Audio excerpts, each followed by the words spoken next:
जय जगन्नाथ सागवानी। तो आम आज बाहर जाइछू गोटे स्पेशल जगह को आप कंटिन्यू करते देखते तो जापर। तो यहाँ हूँ आमर केन्द्रापड़ा को बाट। तो आसलु बाहर सका तो टिफिन अल्प किसी घर करूँ तो आसिक ये पुरी आइसक्रीम खाऊँ। तो ये मुझे खाया बसली तो गोटे गोटे जस्ट नहीं बसली खावा। तो यहाँ हूँ केन्द्रापड़ा को एंट्री कलु आम। तो आज हूँ मोर ककींर पुअर व्रतघर अच्छी तो से आम पलि आसलु केन्द्रापड़ा। तो ये देखो व्रतघर चली आम आसलु बो पुओ मो बापा और मो मामू। तो आम ये पलि आसलु। तो ये देख देखो तो ये मो ककी पुओ से तार तो ये गोटे स्विमिंग पूल कर तो जी छोट पिला सब ये सब गाधुआ गाधे कर जी देखो ना से स्विमिंग पूल भितर छोट पिला सब पहुँच छोट पिला कौन मोर सब भाई भौणी हे। तो ये ककी ये ककी पुओ माने मो भाई।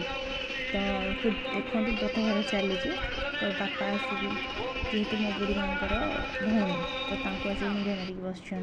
तो ये देखो आमर नंडा हवा चलती कार्यक्रम चलती जेहेतु दीदी भितर जहाँ रही आमर व्रतघर तो से ये चलती व्रतघर से नंडा हो।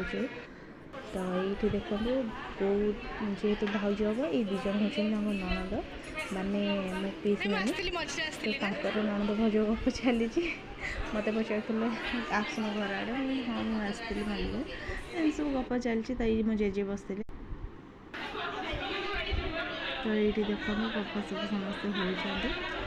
तो दिन बेला जेहेतु आम राति भोजी तो दिन बेला बाहर व्रतघर था तो ये सब पुणिया सब गेस्ट सब आम हूँ भल यहाँ आमर दिन बेला जो से मंडप खावा चलता। तो आम से गोटे साढ़े गोटे हम खाया पहुँचल तो आम जस्ट घर साइड आमर श्रद्धांजलि पैलेस गोटे अच्छे तो आम से आसिक खाइबा बसलु। तो बहुत जानते अभी तो समस्या माने गरम तो निहत लगे। तो ये गरम भी आम आसिक पहुँचल हो आउ कौन कर रिलेटिव मानकर तो जेहेतु आम निजर तो आसवा तो निहाती पड़ो। तो आपको जब वीडियोटा भल लगे तेल लाइक शेयर सब्सक्राइब करेंगे। Thank you.